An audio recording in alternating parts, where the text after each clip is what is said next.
Hello everyone, Johnny Minder here, and today we are continuing to learn Japanese with Super Mario World, as in Super Mario Advance 2 in particular, the version. Last time we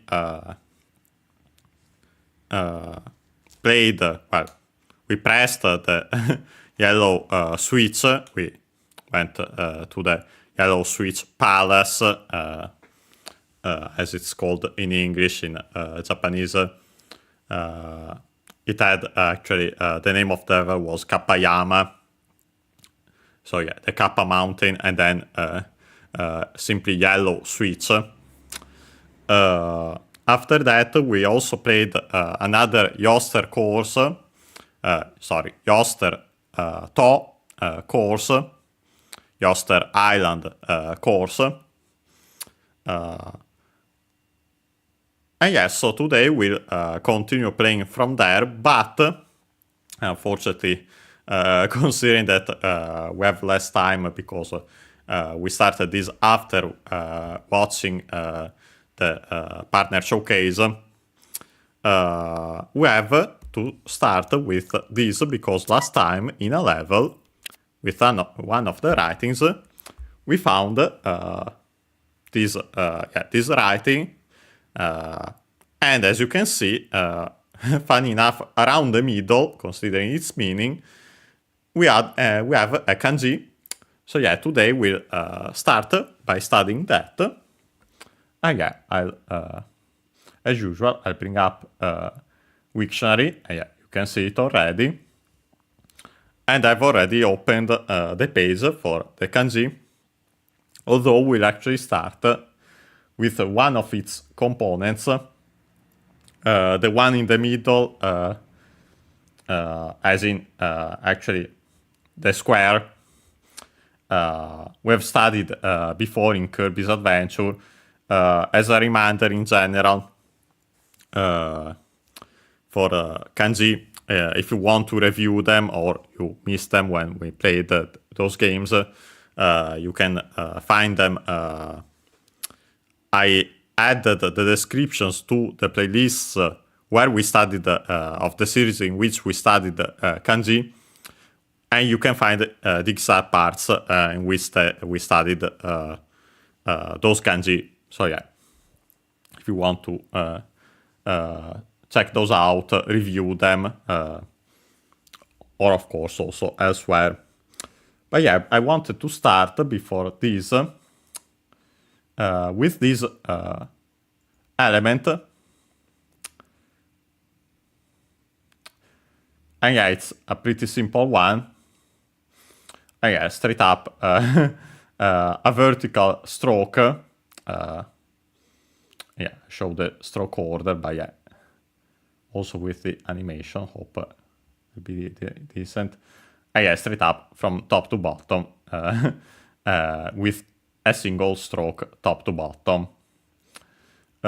It's worth mentioning more than anything else because it's not used as a kanji on its own in Japanese, but I think also in Chinese and so on. Yeah, it's used only as a radical, or of course as a stroke for other kanji. But yeah, it's important to know, to at least mention it, because yeah, it's one of the radicals, and also the radical of the kanji we want to study today, which is this one. And yeah, first let's start with the stroke order. And yeah, as you can see here, we start here. The stroke the vertical stroke we saw, which is the radical, is the last one. So yeah, we actually start here at the top left, top to bottom, left to right, top to bottom as a single stroke, left to right, and then the vertical stroke. We wait the next round of the animation. Top to bottom, left to right, top to bottom as a single stroke, left to right, and top to bottom with the vertical stroke, going through everything else. And yeah, more often than not, such strokes that go through everything else come last. It's one of the rules, or at the very least tendencies, when writing kanji. I also show the stroke order here, so yeah, you can see it also here. Yeah, so practically you write this more than square. In this case, it looks like a rectangle, but yeah, it's considered still the kanji for mouth, which again we studied in Kirby's Adventure. Funny enough, also considering Kirby. But yeah, and then the vertical stroke we studied today. But yeah, as for we can now check its historical forms, as they're actually quite interesting, because originally, as you can see here, it was actually more complex. Whether that the circle, yeah, originally those were more circles than squares, or and so on. In the older inscriptions, of course, it was where the circle in the middle, the vertical stroke, but we also had those flags. Yeah, it's the origin based on these older forms is that it's actually was a flagpole. And yes, it mentions here, based on archaeological evidence, the middle box has been interpreted as a drum.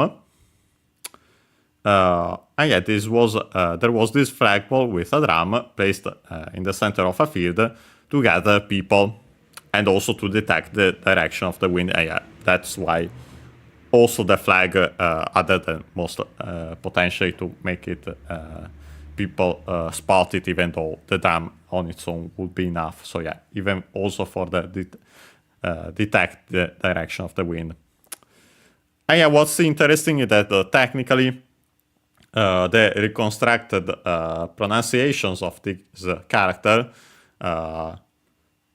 tung here, other still kept also in the older form, the retroflex consonant. Luckily, those aren't present in Japanese, but they are present in Chinese. So with the tip of the tongue towards backwards, and so it becomes tu. But yeah, then still ung, so yeah, tung. And yeah, as you can hear, yeah, it's quite similar to the sound of the beating of a drum. So yeah, that's interesting. And yeah, of course, considering that those older forms weren't available in the past, also to Chinese that came later. So yeah, even in classical Chinese books that mentioned the origin of kanji, yeah, they had they didn't have these original forms. So yeah, they saw it practically the way we saw it. We see it nowadays. So yeah, simply the vertical stroke passing through the center of that element. The mouth, technically, but yeah, in general, that this is a circle. And yeah, so yeah, it has also been interpreted as an arrow. Yeah, simply the vertical stroke passing through the center of that circle, square, also being interpreted as an arrow in the center of a target. But yeah, now we have these older forms, so yeah, most likely that flagpole with the drum as mentioned. And yeah, as you might have guessed, based on the word that came up in these explanations, and also if you remember when we saw it last time, and also I mentioned it in general, this word, yeah, the fundamental meaning is middle, center. and yeah, we can start with its strictly Japanese reading, which is naka, accent on the first syllable, so high-low. And yeah, that one is the one that means middle, center. Technically, that's the fundamental meaning, but by extension also inside, interior, among, within, during, while, middle, just like in English, and so on. But yeah, all from middle, center. Then we technically have more strictly Japanese readings, but yeah, actually not used nowadays. The one used, might find it, yeah. Usually it could be technically used, but usually use another kanji for uchi. But yeah, as a reminder, uchi unaccented as this, here means inside, within. And yeah, that one more with the meaning inside. But yeah, you can see why in the past they used also this kanji. But yeah, focus on naka for the strictly Japanese reading, as it's the one usually used. Technically, there's also a verb ataru, which means to be hit, to strike. And yeah, then also you can see why also the arrow hitting the target and so on came, interpretation came, but you can see why it actually still comes from middle, center, technically. But yeah, the strictly Japanese reading used nowadays is naka. Keep that in mind, quite important, as you see it quite often, by the way. As for its Chinese readings, it technically has two. First and foremost, the most important one is chu. And yeah, that one, of course, actually is the one from the tung I mentioned from Chinese. Yeah, tung became then chu u. The final u, by the way, you'll often see, in case some of you know Chinese, but it's still interesting to know, as it can actually help in general. The final n sounds in Chinese usually became in Japanese an additional u or i, because they were actually originally nasalized. So chu with un, yeah, so similar to the un with the nasal at the end, chu. In other cases with an e instead. For example, ke i nowadays pronounced as ke. Some still pronounce it as K, and yeah, that E origin was E, also nasal. But yeah, I wanted to mention it en passant. But yeah, the fundamental Chinese reading is chu, used in compounds, and also as a pretty useful suffix, which you see in technically chu on its own is used as a noun potentially, even though not usually not that often, also to avoid confusion with naka. But yeah, technically when present on its own is accented.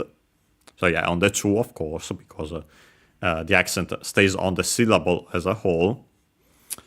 So on the first part, not the longer vowels,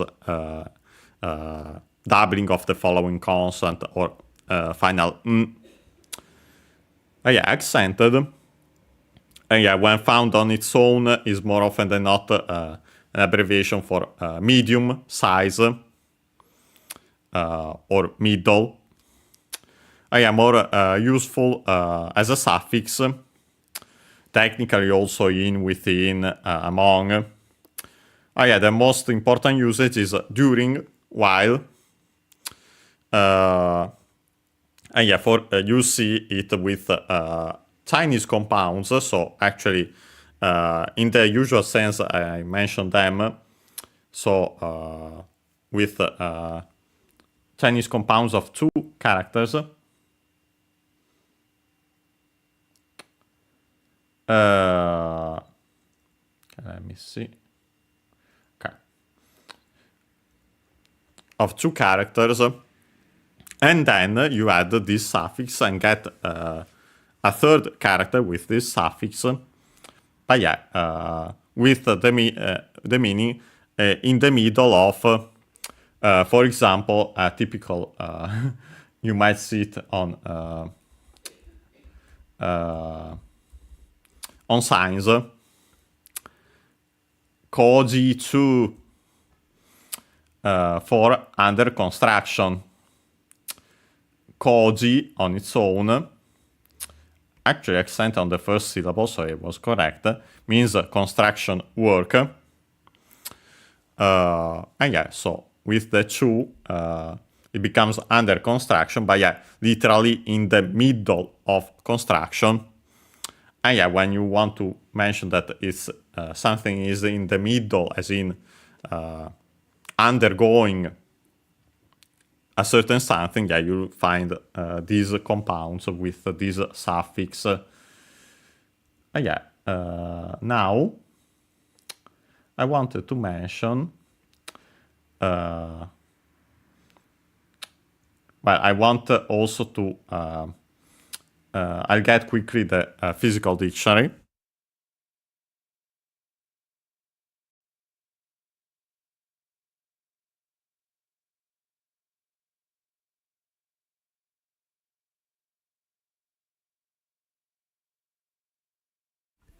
Okay, got the physical dictionary. Yeah, because I wanted to check the accent of 2 when adding it as a suffix. Let me quickly search it. I think it becomes an accented, but I want to be sure. Ah, yeah, there it is. Yeah, and another example, which I'll quickly show. So you can see it. It's this one that's present in the dictionary, Jumbi 2. Jumbi means preparation.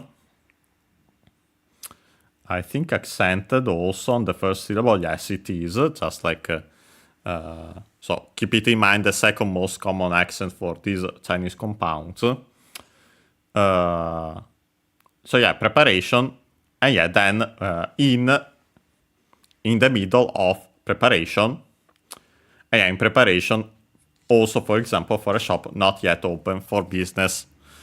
Yeah, just to show another example of that. Then there's another reading, another Chinese reading for the character, which is Ju. Nowadays written as Ju with Shi with the duck 10, so becomes Ji. And then, of course, U, small u and U. Ju. But the historical form is with the Ji from Qi with the duck 10. So yeah, literally simply Chu, which we have seen the fundamental Chinese reading of the character, with the duck 10, the voicing. So yeah, be careful, because yeah, you'll find it nowadays romanized, in kana as Ju with Ji as in from Shi. But yeah, the origin is that, so it's easier to remember it. What's important to mention is that the reading in particular can be used, is used mostly for, I want to see if I can actually show it here with, it's not easy here. yeah, here, for example, yeah, also accented technically on its own, ju. But yeah, usually as a suffix with a distinct meaning. And so, yeah, they gave it, they kept the readings distinct also because of this. And yeah, that one is as the meaning all through, for example, a night, throughout, the year, all long, also within the week. So yeah, in general, an extension of space or time can be all through, throughout, or within, in the course of. But yeah, so another usage of this kanji. Wanted to check its accent. Yeah, I found it. Okay, when adding it as a suffix, it becomes unaccented word.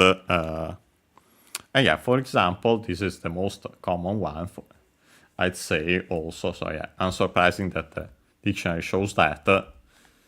Is this one, sekaiju. So yeah, as a compound, when adding this suffix, it becomes unaccented. On its own, sekai should be accented on the first syllable, and it is. And yeah, sekai means the world, also society or the universe, sphere, circle, world. But yeah, the fundamental meaning, world.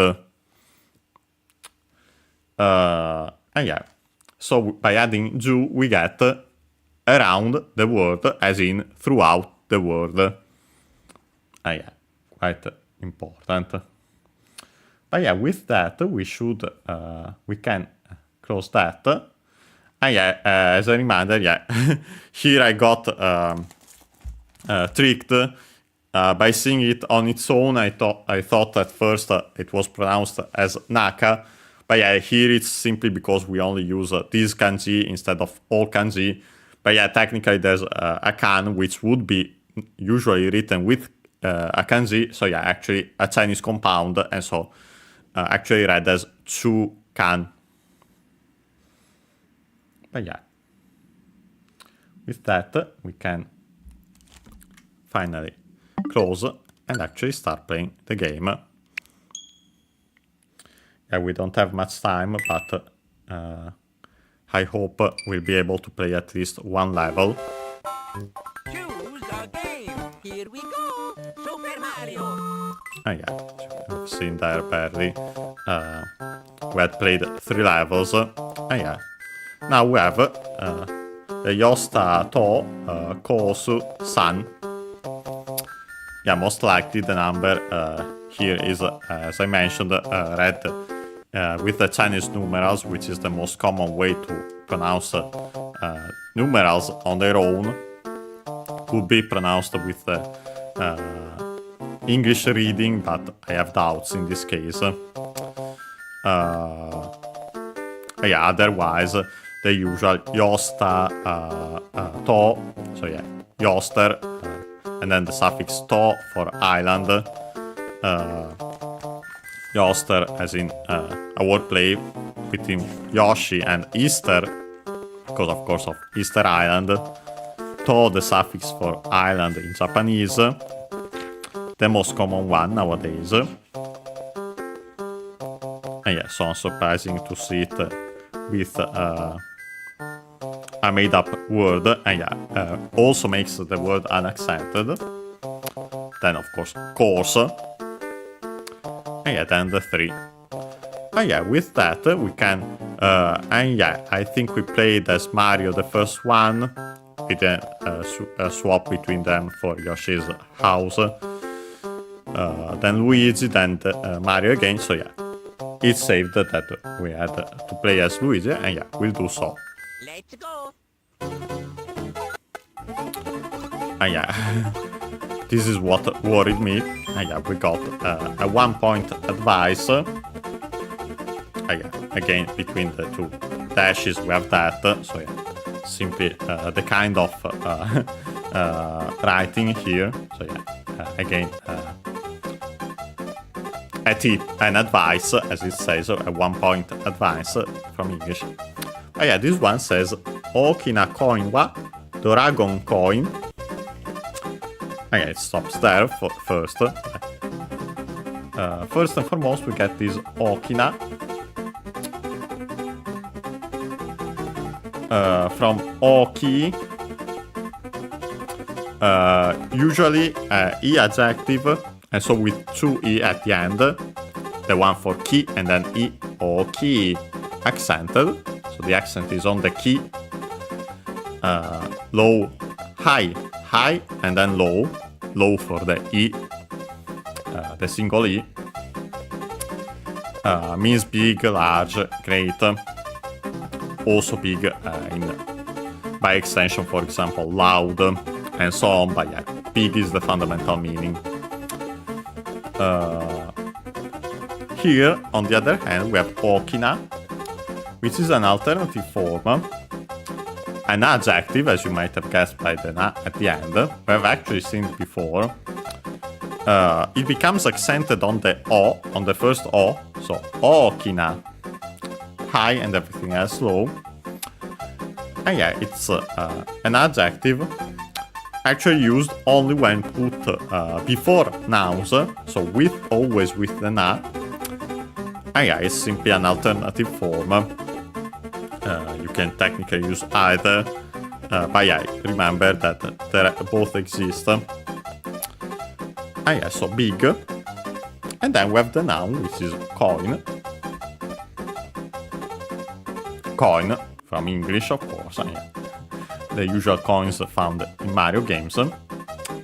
Accented, of course, on the first, on the ko, like in English, coin. High and everything else low. Then we have wa, written as ha, which is the topic particle.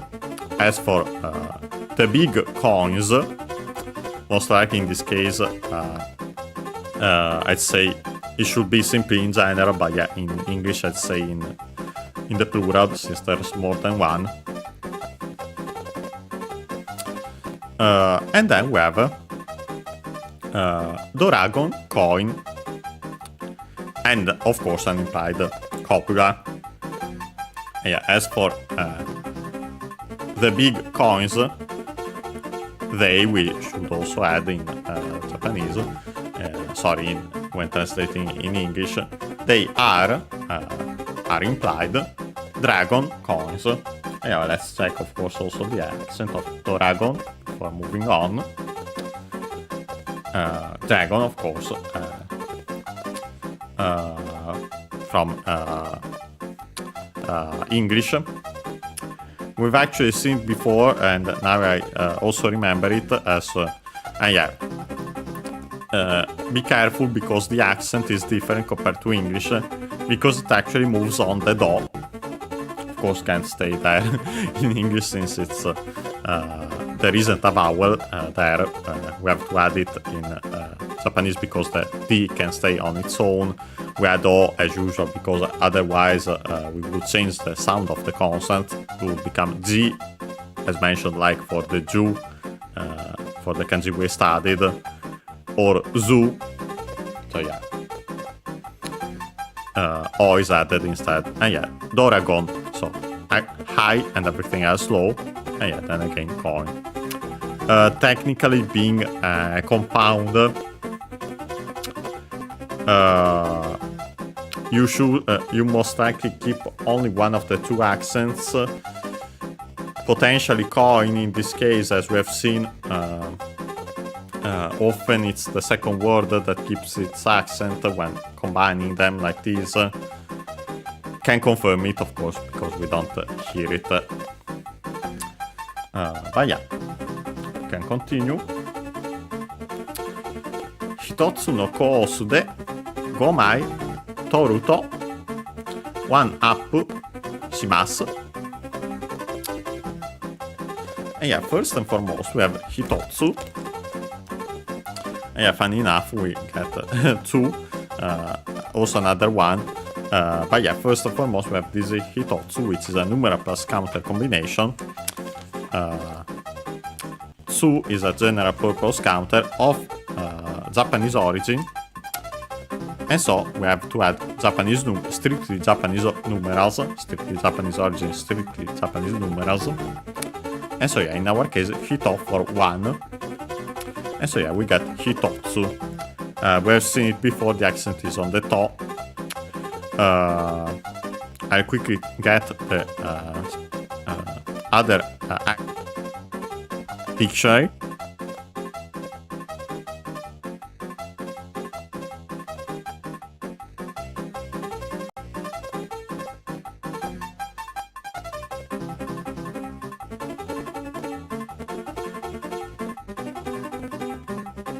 Okay, got the other dictionary.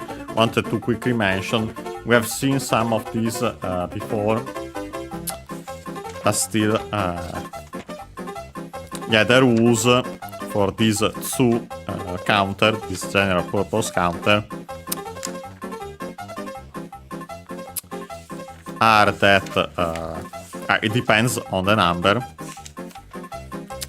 but in general we could say that they are either, I want to see if I can find it here to first.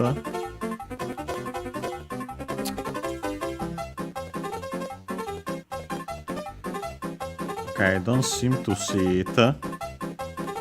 Which is maybe simply because yeah, it's found in the previous part. But yeah, other way I can mention that in this case, for example, it's before the tsu itself, so hitotsu. So on the to, most, I would say, just by recalling from memory, are accented on the tsu itself, like futatsu, mitsu, so 2 and 3. And then, yeah. But we'll see those again when the time comes. Wanted to just confirm that, yeah, futatsu, accent on the tsu. Mitsu. These, of course, I can find actually in the dictionary. Yeah, mitsu on the tsu.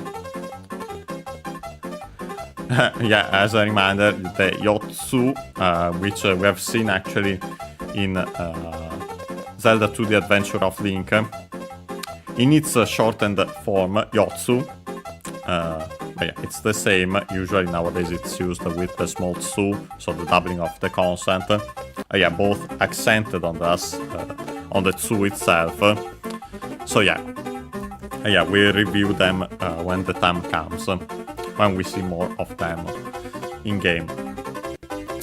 Then we have the possessive particle no to connect this numeral plus counter combination to the noun it modifies. So yeah, one of something, in our case course, of course.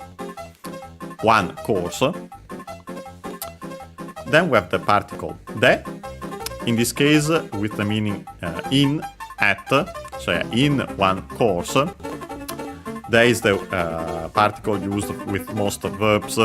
With those of staying, we have to use ni instead. But after that, we have gomai, another numeral plus counter combination. Mai, we've actually seen it before in a previous series, especially Pokemon Snap again. Also other ones, I think, but yeah, especially that one because mai is the counter used for thin, flat objects. So yeah, it can be sheets of paper, as it says also in the dictionary, plates, coins, in our case coins, of course. In the case of Pokemon Snap, sheets of paper, and yeah, actually is in photos when printed, yeah, they are sheets of paper. But yeah, we have this mai, it's a Chinese counter, and so yeah, we have to use Chinese numerals. And yes, so wanted this one I can find for sure immediately. I think that tsu might be in another section that now I don't remember. Because often you see strictly Japanese numerals with the associated tsu, even though because those can't be used on their own. So when mentioned, usually they attach tsu for that reason. I wanted to quickly mention, and this one, as soon as I can go back to the section with the here it is. My. Okay, sorry, I'm slightly behind it still. Here it is. My. As a reminder, we have actually seen it before.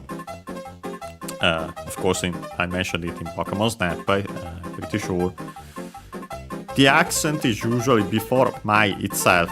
So we have ichi mai, so the chi, ni mai, san mai. In that case, it's accented on the sa, because what matters is the syllable. So san globally, and so on the first part, not on the n, because it can stay on that. But there's quite an exception, which is funny enough our case. So with the 5, and that when this happens, usually it's with the 5, which is unaccented. So we have ichi mai, ni mai, san mai, yon mai, go mai, unaccented, and then we go back to accented. Roku mai, nana mai, hachi mai, or also shi mai for 7, but nowadays usually nana. Hachi mai, kyu mai, ju mai. Everything has accented before the mai. This one unaccented, go mai. And here in its usual spot for these counters, you can either add them before a noun with the possessive particle to modify that noun, like in the case of our case, hitotsu no kosu, one course. When used with verbs, you actually put them without anything, simply before the verb, like in our case, gomai, and then we have toru, the verb which means to take. Other meanings, but the fundamental one is to take, is accented. It's well, in this case we don't have to conjugate, but it's a verb colon verb. We simply add to, which in this case is used to make the conditional. Also can be used in a temporal sense, so if or when, similar to English.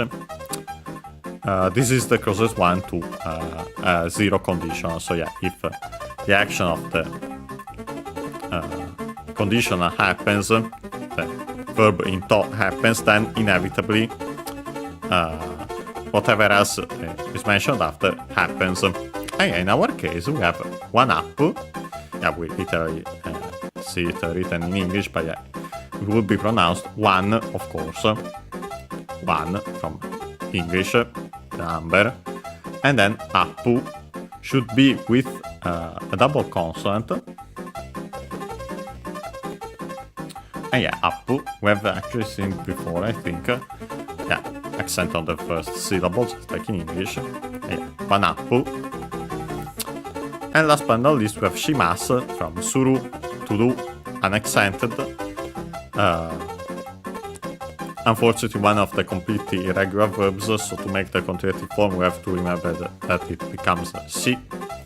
Continuative form required to add then the auxiliary verb mas and make the polite form of the verb. So the translation becomes if you get, let's say in English, 5 coins implied, but you can see it also by the counter in one course, literally you do a 1-up. So yeah, you get a 1-up with adapting it into English. So yeah, luckily we have checked out this writing. As you can see here, we have some yellow blocks. So yeah, if you fall and you have activated them, you can avoid dying. If you haven't, yeah, you are falling there. So yeah, in general, it's really recommended to go get, yeah, also here, it's recommended to first activate the yellow switch before coming this way. Too bad that I missed the life there. Not that I particularly need them for now, at least. Yeah, we can continue. Hopefully we don't get more writings for this level, since we should unfortunately end pretty soon. And as you have seen here, yeah, luckily there were still technically the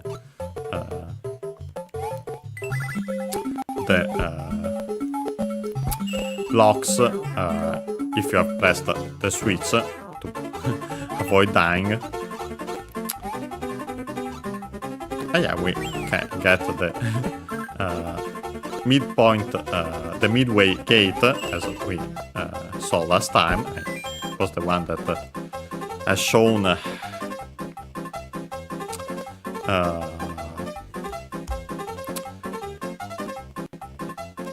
while we studied the kanji, and yeah, now we have these pretty long. Yeah, thank you, Charlie7, and yeah. It's always fine to play Super Mario World in general. Yeah, glad also with me. Yeah, we have these.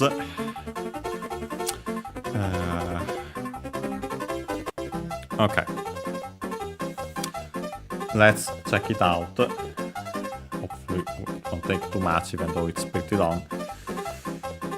First and foremost, Teki o Funda Toki, Jumpu Botan o Oshitsuzuke Teiru to Takaku Hanemasu. First and foremost, we have Teki, unaccented. It's actually the Chinese reading of the kanji. We have also studied it, the kanji itself in Kirby's Adventure. Unaccented. In video games, usually enemy, in general more opponent, rival. Then we have the object particle O written as wo and pronounced as such in careful speech and also singing. Then we have Funda from Fumu, to trample, to step on, and so on, unaccented, typical verb for Mario games. It's a verb colon verb, so to make that a form we have to follow the rules. It's in mu, so it becomes da. Again, most likely first continuity form, so by changing the u into I, fumi ta. Then the I fell, so only the remained, the m remained. So actually then became simply the nasal seen here. Then that changed the consonant, the following consonant, into da, voicing it. But it's worth mentioning that in classical Japanese, voiced consonants were actually prenasalized, so da would be nda, yeah, so makes sense that when we have this m before it, m actually became then n before it became voiced, and so actually prenasalized also. But yeah, ta form, so past form of the verb, in this case, right before toki, which is on its own means time, hour, moment, also by extension, occasion, case. In English, we can usually translate it simply as a when, even though in Japanese strictly we have a relative clause modifying this noun. And yeah, so literally the time, the moment, the occasion, the case in which you have trampled, stepped on an enemy, when you when you have stepped on an enemy, when you have trampled an enemy. Then we have jampu, of course, jump from English, accented as we have seen before. Botan, unaccented on its own, slightly different because it's actually from Portuguese botão. Yes, it's still similar to button. So the jump button. Then we have the object particle O. Then we have the verb oshitsuzukete.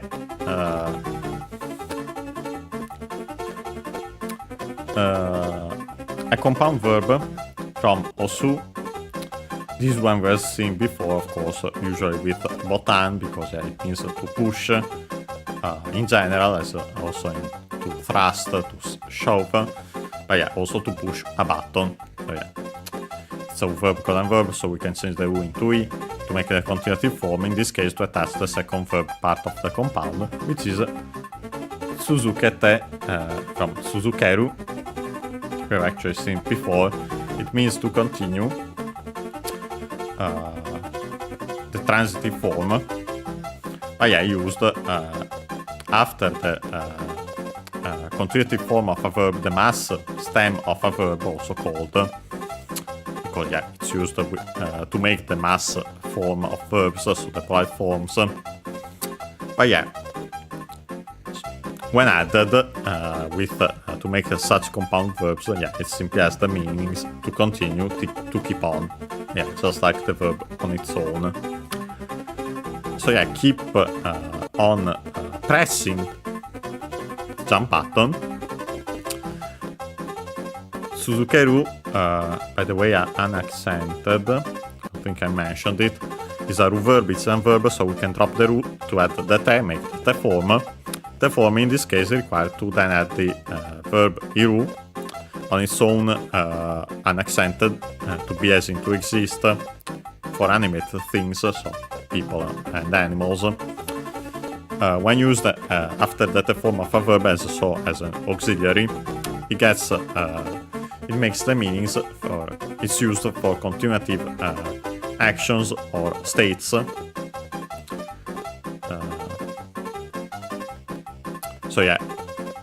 The ing form or add forms of verbs, depending on the two meanings. In this case, after that, we have also the to. So again, we have a conditional. If you keep on pressing, we can make the ing form in this case in English, but it's there in Japanese. Then we have takaku, from takai, high, accented. We drop the I, it's an adjective, so we can drop the I and add ku to make the adverbial form, and actually used as an adverb in this case, instead of other usages like for the conjugation.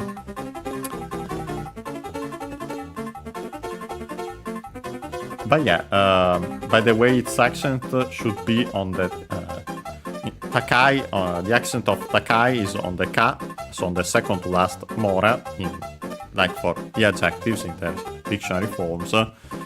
When making the adverbial form for accented ones should be on the third to last, if I recall correctly, so takaku. I can quickly check it, but I might lose even more time. Let me see if I can find it immediately.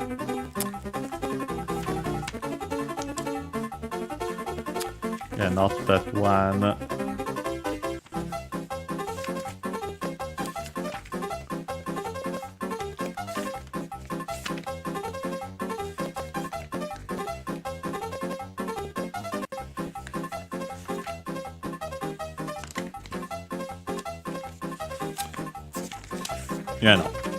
But we'll verify it again, but I'm pretty sure the rule should be third to last for adverbial forms of accented adjectives. And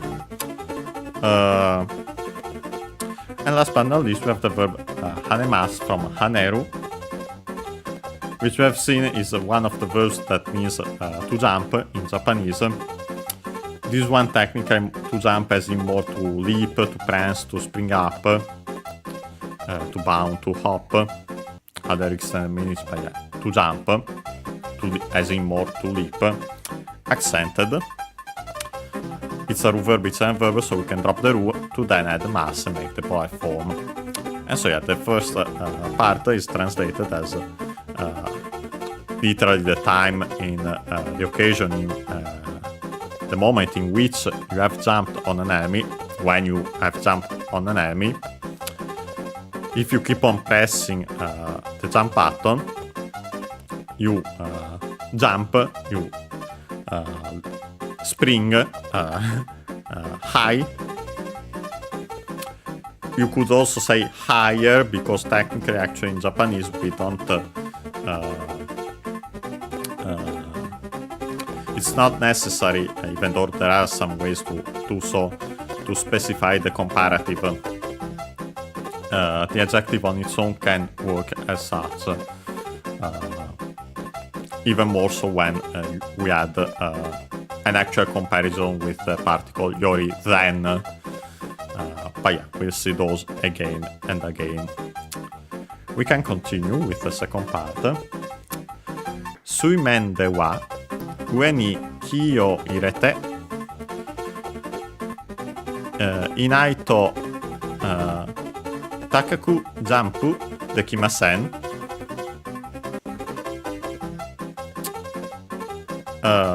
And yeah, first and foremost we have suimen, which is water's surface, literally.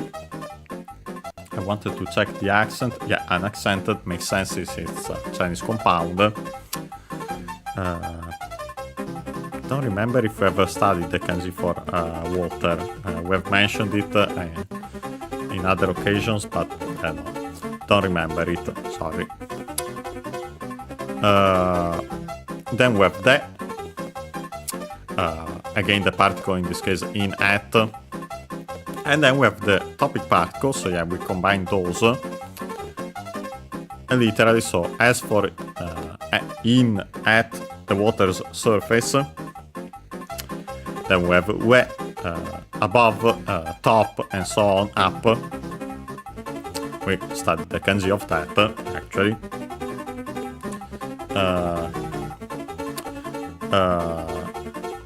Then we have the particle ni, in this case required by the rest, the verb, technically, the verb and object combination, I think. Because yeah, then we have key, literally key, but in this case, as we have seen also before, in the sense of the key of a computer board, but in our case simply of a computer, as in pressing a button of the joystick. Another way to say that, then we have the object particle o, and then we have irete from the verb ireru. Actually should be unaccented, yeah, ireru, literally to put in, to let in, to take in, and so on. But yeah, in our case, as in putting it, quote unquote, the key, and so yeah, pressing the button up. It's a verb, it's a verb, so we can simply drop the ru to add a te, make the te form in this case. Actually, again, because I think of the following in I. So yeah, again, we have iru. Iru is a ru verb, it's a verb, so we can drop the ru to make, in this case, the irrealis form, the not yet state form, as I call it, based on its Japanese term. The one used when combined with nai, the adjective which means non-existent, to make the negative form of verbs in plain speech, with nai without further conjugation in the present, and so also in the future, because you can use the present to make future to make the future in Japanese. Then we have to again, so yeah, again a conditional. Once more we have takaku, so high as in the adverb. Jump, yeah, jump from English. Technically a noun, but when we add suru, we can make the corresponding verb to jump. In this case, instead of simply suru, we add the kiru, because the kiru is the verb is a verb which means to be able to do. And yeah, since that verb already exists, instead of conjugating suru to make the potential form, we straight up replace it with the kiru. And so, can do. But yeah, in this case, the kiru, well, it's a ru verb, it's a verb, we can drop the ru. To then add masen. Masen is actually from mass. Technically, by changing the U into E, we make the irrealis, not yet state form of mass. And then we add this N, which is actually from anu. In this case, was actually then what meant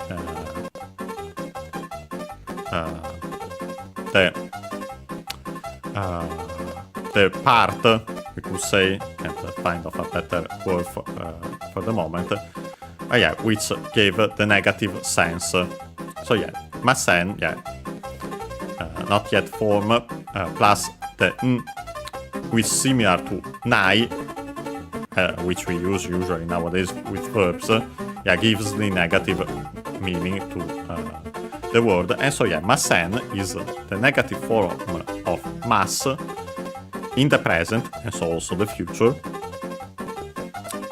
And so yeah, the translation becomes if you aren't pressing up, put in the key towards up, we could say, to the up.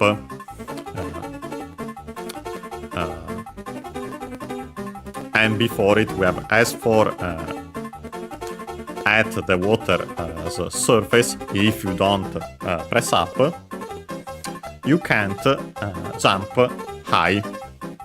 So yeah, we got those tips also.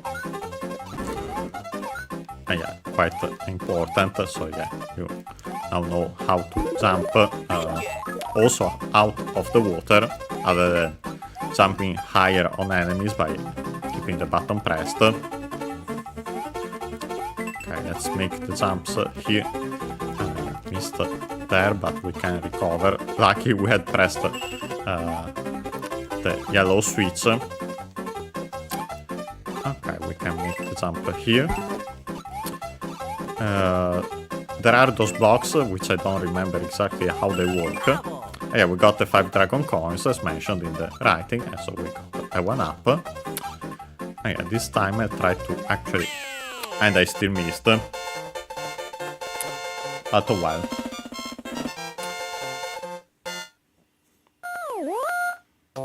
And yeah, with that we have finished, actually completed the level. We got all the dragon coins. I switched to Mario. Oops, sorry. Yeah, I didn't want to... we'll check out this by pressing select. I pressed it by mistake. But yeah, incidentally I mentioned that yeah, the icon on the right, yeah, you can see who played it between Mario and Luigi. We are alternating. And yeah, the circle to the right, yeah, means that we got all the coins for that level. Yeah, we'll check that menu more in detail when we have more time. Yeah, switch to Mario, so we can save and end. And yeah, I'll quickly show again. We played 1 level, and so we have 4 now here. Yeah, we can close the game. And yes, so today, yeah, it was shorter because of course we had also the the direct before it, the partner showcase. But yeah, still today we first and foremost studied the kanji for we found in game for middle naka, chu, ju as its Chinese readings, while naka the strictly Japanese one. Also the radical. It's radical, even though it's not used on its own. But yeah, then we had luckily at least enough time to play one level. So we played the third Yoster Island course. But yeah, next time, which should be on Monday, unless plans change, we'll continue with this series. We'll play the next level. Yeah, we are getting closer and closer to finishing World 1. Yeah, we weren't able to because of all the writings and in this case also the shorter time. Unless plans change, we should also have on Sunday a stream, and mostly just for fun. I'm not sure yet what we'll play. We'll see. You'll see when I create the stream. But yeah, so those are our plans. And yeah, see you next time.